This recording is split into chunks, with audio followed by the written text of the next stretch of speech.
एक बार प्रेम से बोलो राधे राधे। पीछे वाले तो बोले ही नहीं रहे राधे राधे। जीवन शास्त्र के अनुसार हो और जीवन में शास्त्र जुड़े, धर्म जुड़े, धर्म में जीवन बन जाए तो आनंद बन जाए, जीवन में सत्य जुड़ जाए तो बल्ले बल्ले हो जाए। हम तो बात बात में झूठ बोलते हैं, बात बात।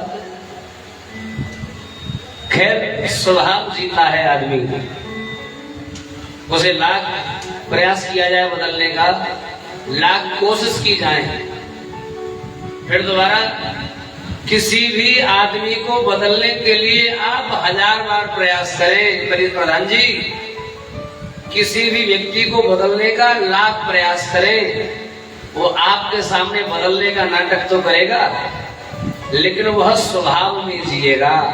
उसका जैसा स्वभाव है वह उसी के अनुसार जिएगा, वो बदल नहीं सकता। जब कभी लगातार उसे सत्संग मिले तो उसमें सुधार की संभावना है। एक बार सत्संग से कभी नहीं सुधर सकता, बार बार प्रयास होने पर उसमें सुधार की संभावना है। क्योंकि शास्त्र कहता है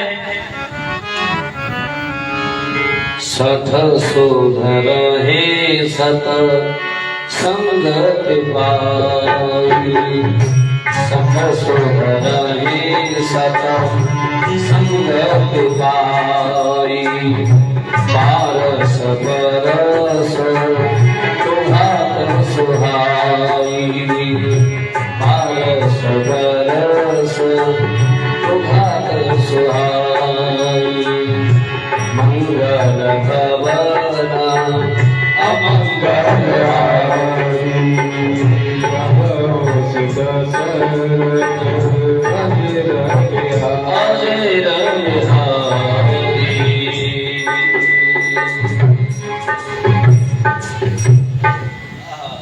धर्म प्रेमियों, सुधार बार बार प्रयास करने से, संतों का संग करने से हो जाता है जीवन में। आज द्वितीय दिवस की कथा परीक्षित जी, हम पूरे जीवन कथा सुनते रहें प्लीज। हम पूरे जीवन कथा सुनते रहें, कथा सुनने का अभिमान हमारे मन में हो, लेकिन कथा सुनने का असर हमारे अगर जीवन में न हो तो ऐसी कथा सुनने से बताओ क्या लाभ है। जो कथा सुनने का अभिमान तो दे रही हो, हाँ सुनिए, हाँ सुनिए, हमने हाँ कथा सुनिए, लेकिन उस कथा सुनने से जीवन पर कोई प्रभाव न पड़ रहा हो, कोई लाभ है? लाभ तो तब है जीवन में जब उस कथा श्रवण का कुछ असर जीवन में भी दिखाई। कथा सुनने गए हैं तो घर पर आकर अपने बुजुर्गों से नमस्ते राम राम करना सीख लिया, ये असर है ना। कथा सुनने गए हैं तो स्नान के बाद अपने मस्तक पर तिलक लगाना भी प्रारंभ कर दिया, ये असर है। कथा सुनने गए, असर हुआ, अपने घर पे आके स्नान करके एक माला का जाप चालू कर दिया, ये असर है। और कथा सुनने के बाद हम जैसे पहले रहते हैं वैसे ही रहे तो फिर ऐसे मान लीजिए महाराज, पांडाल के बराबर में जो गड्ढा है, गड्ढे में पानी है, पानी में भैंस पड़ी रहती है, ये भी तो कथा सुनती रहती है। अब ये कथा सुनती रहती है तब भी उसी हाल में है, कथा समाप्त हो जाएगी ये फिर भी वैसी पड़ी रहेगी। बताओ, ऐसी स्थिति में उन भैंसों के, पशुओं के जीवन में और हमारे जीवन में कोई अंतर है? कथा सुनने का जीवन में असर होना बहुत जरूरी है।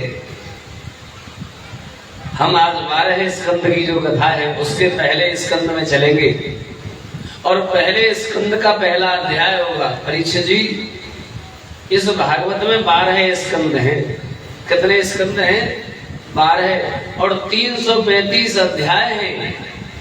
ये बेसिक जानकारी है, इसका ध्यान रखना, याद रखना जरूरी है। सुनी तो हमने बहुत कथा, हम परीक्षित बने, यज्ञपति बने, पर हमें यही नहीं पता भागवत बीमारी कहा है? भागवत बीमारी नहीं है। भागवत क्या है? भागवत एक जड़ी है, जड़ी जो बीमारी को दूर करती है। हम नोएडा कथा करने गए, नोएडा सेक्टर 45, और सेक्टर 45 में एक सेक्टर का अध्यक्ष था। अब मैं ये कहूंगा कि दुर्भाग्य से ब्राह्मण था, उसका सौभाग्य नहीं कहूंगा मैं, दुर्भाग्य से। और वह भी कौन सा गोत्रीय? पाराशर गोत्रीय। छोटी बात नहीं है। पाराशर गोत्रीय ब्राह्मण था। दुर्भाग्य से उससे कहा गया कि भैया आपकी कॉलोनी में कथा होने जा रही है, भागवत कथा। लोगों ने कहा कि आप इसमें सहयोग करें, जगह निश्चित करें। तो उस व्यक्ति ने कहा कि ये चीज क्या है, ये कौन सी बीमारी है जी? हमने कहा महाराज आप पंडित जी हैं? हाँ जी। कहाँ से पंडित जी हैं आप? आपको भागवत बीमारी लगती है तो आप कहाँ से पंडित जी हैं? कम से कम आपको अपने शास्त्रों की, बेशक आप भागवत न कराई हो, कभी कभी सुनने न गए हो, कोई बात नहीं, लेकिन कम से कम ये जानकारी तो हो कि यह भागवत हमारे हिंदू धर्म का एक बहुत बड़ा शास्त्र है। रामचरितमानस एक बहुत बड़ा शास्त्र है, ये जानकारी तो होनी चाहिए। और जो व्यक्ति भागवत का, रामचरितमानस का, गीता का सम्मान नहीं करता, मैं स्पष्ट कहता हूं, वो अपने घर में अपने माँ बाप का भी सम्मान, जो व्यक्ति अपने शास्त्रों का सम्मान करेगा, मंदिर में बैठे हुए देवी देवताओं का सम्मान करेगा, वही अपने माँ बाप का भी सम्मान। मैं क्षमा चाहूंगा एक बात कहते हुए, बात बहुत गहरी है, लगेगी तो थोड़ी सी ऐसी कि व्यासी। अब वो क्या देख रहे हैं, हम मंदिर में बैठ करके, मंदिर के किनारे बाहर बैठ करके माँ भगवती के सामने बीड़ी सुलगा लेते हैं। क्या माँ भगवती के सामने नहीं सुलगा रहे? सम्मान करने वाला व्यक्ति अपने माँ बाप के सामने दुकान से गुटखा नहीं खरीदता, बीड़ी नहीं खरीदता, बीड़ी नहीं जलाता, बीड़ी नहीं पीता, क्योंकि वो पिता का सम्मान करता है। वह व्यक्ति समाज के किसी बुजुर्ग के सामने बीड़ी नहीं पीता, क्योंकि वो सम्मान, एकांत में वो कुछ भी करे, लेकिन सामने तो नहीं कर रहा ना। अब चूंकि या तो हमने मंदिर में माँ भगवती को पत्थर समझ रखा है, और पत्थर समझ रखा है तो फिर आप बीड़ी पिए, गुटखा खाएं, आप सिगरेट पिए, मदरा पिए, फर्क क्या पड़ जाता है? और अगर मंदिर में माँ भगवती को भगवती मान रखा है, पराम्बा जगदम्बा मान रखा है, तो इस माँ के सामने कम से कम धुआं तो मत उड़ाओ भाई। ये आदर नहीं है। बुला करके उसके मुख पर बीड़ी का धुआं मारना। अगर वो आने वाला आगंतुक भी पीता है तो 2 बीड़ी जलाओ, एक खुद पियो, एक उसे बुलाओ। माँ भगवती बीड़ी पीती है क्या? अब आप कह रहे शंकर भगवान के बारे में, शंकर भगवान तो खूब सुट्टा मारते। कब देखा सुट्टा मारते हुए? कब देखा शंकर भगवान को आपने चिलम पीते हुए? हमारे शास्त्रों में ये मिलावट कर दी गई कि शंकर भगवान तो चिलम पीते। कहां पीते? किसने देखा?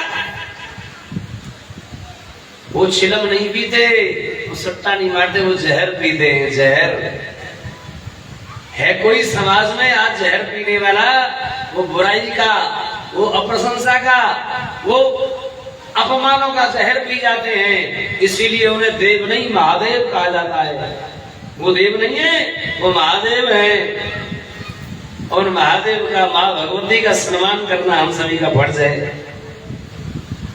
बीड़ी पीने का शौक लगाए, थोड़ा सा मन कर रहा है कि नहीं साहब होनी चाहिए, तो एकांत में जाओ, एकांत में जाकर पियो। मैं आप सभी से हाथ जोड़ के विनती करता हूँ कि माँ भगवती के सामने नहीं। आपको लग रहा है हाँ कुछ नहीं होता, नहीं बहुत होता है। आप अपने मन की कर रहे हो, कर लो। जिस दिन ये अपने मन की करेगी ना, विचारणीय बात है। इसीलिए बहुत सोच समझकर जीवन को जिया जाए। और सोच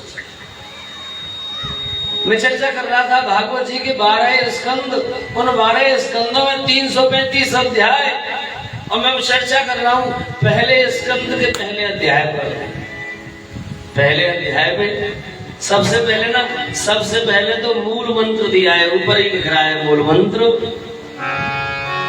ओम नमो भगवते वासुदेवाय। ओम नमो भगवते वासुदेवाय। ओम नमो भगवते वासुदेवाय। ओम नमो भगवते वासुदेवाय। ओम नमो भगवते वासुदेवाय।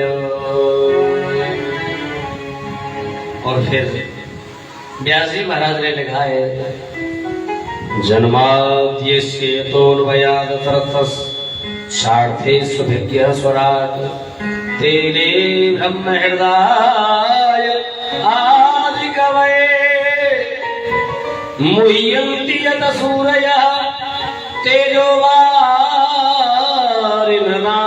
यथा विनिमयो यत्र त्रिसर्गो वसा धाम्ना स्वेन सदा निरस्तकुहकं सत्यं परम धीमहि। जगत को उत्पन्न पालन संहार करने वाला तत्व सदरूप पदार्थों में रहने वाला, जो स्वराट अपने आप में स्थित रहते हुए ब्रह्मा और आदि कवि भी जिनकी वंदना करते हैं, सूर्य जैसे तत्व मोहित होते हैं। इस दुनिया में सब मिथ्या है, सब झूठा है, लेकिन उसकी सत्ता से सत्य सा प्रतीत जान पड़ता है। ऐसे ही परम सत्य की हम वंदना करते हैं। जीवन में क्या है परीक्षित जी? जीवन में सत्य ही है, सत्य के अलावा कुछ है? और जिसमें सत्य नहीं रहता उसके लिए होती है, भैया जल्दी लकड़ियां मंगाओ, जल्दी कंडा मंगाओ और धड़ो वासन और लेके चलो। ये स्थिति उसके साथ है जिसमें सत्य, हम सभी सत्य से जुड़े तो हैं, अंतःकरण से जिसमें सत्य नहीं रहता उसको हम त्याग भी देते हैं बहुत जल्दी, लेकिन खुद स्वीकार नहीं कर रहे हैं। तो सही, हमारे अंदर भी है, और वो सत्य क्या है? वो सत्य ही तो परमात्मा है। उसको हम स्वीकार कर ले तो जीवन में बल्ले बल्ले हो जाए। वो सत्य क्या है? वो धर्म है, वो परमात्मा है। और रामचरितमानस कहता है, धर्म न दूसर सत्य समान, धर्म न दूसर सत्य समान। आग होने गो पुराण बखाना, आग होने गो पुराण बखाना। धर्म न दूसर सत्य समान, मंगल भवन अमंगल।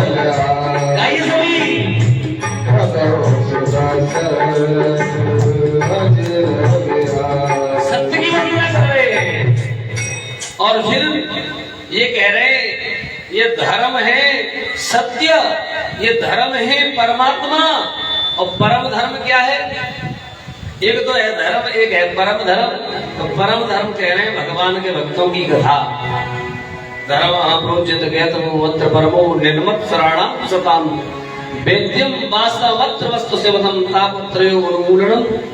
श्रीमद्भागवते महामुनिकृते किंबा परिवीश्वरः सत्यौ यद्य अवरुद्धते यत्र गतिभिः शुश्रूषविस्तक्षणा। बोलो गोविंद भगवान की। परम धर्म है भगवान के भक्तों की कथा।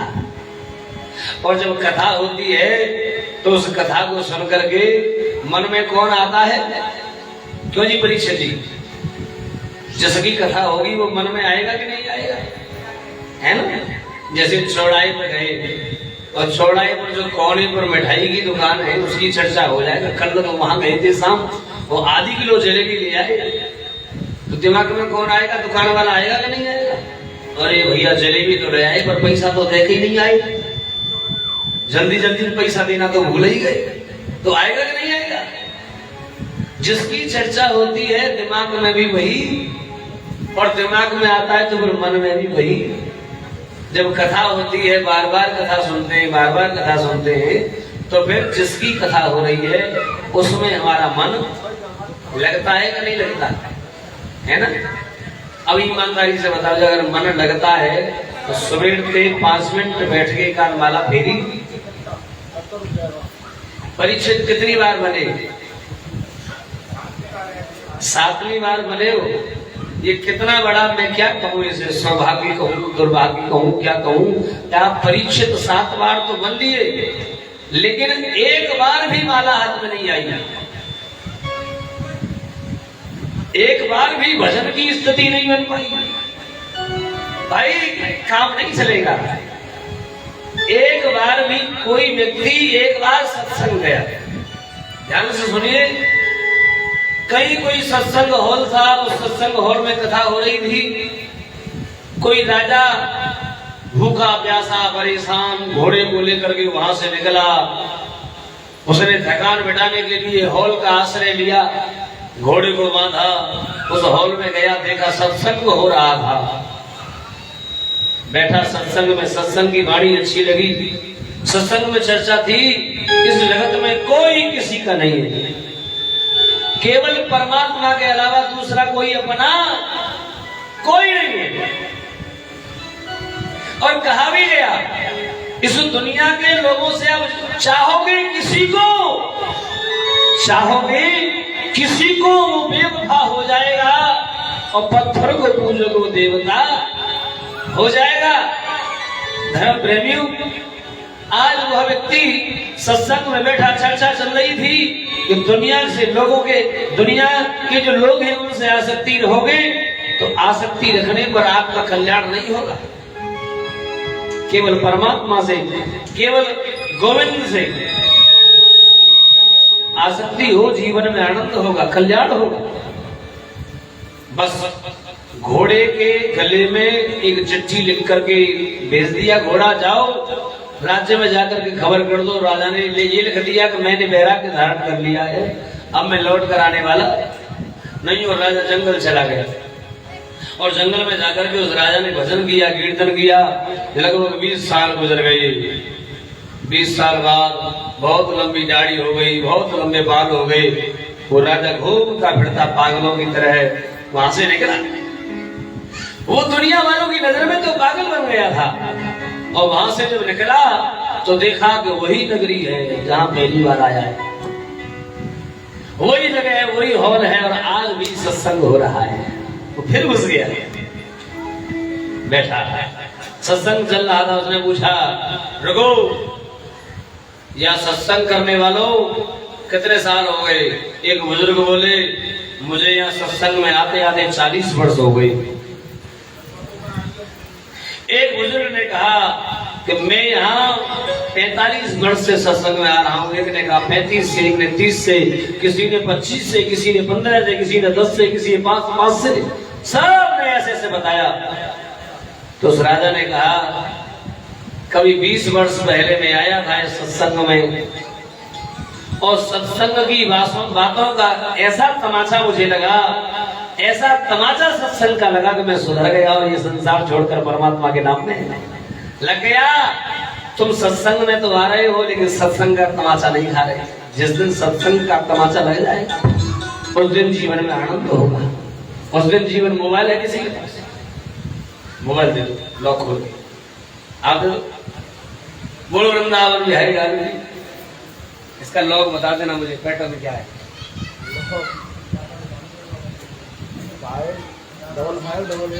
5588। ठीक है बैठी।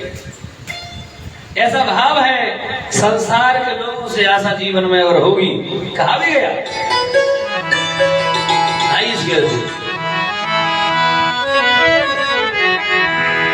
संसार के लोगों से आसान किया करना, संसार के लोगों से आसान किया करना, संसार के लोगों से करना हो संसार के लोगों से आसान किया करना संसार के लोगों से आसान किया करना संसार के लोगों से आसान किया करना जब कोई न हो अपना जब कोई न हो अपना सिया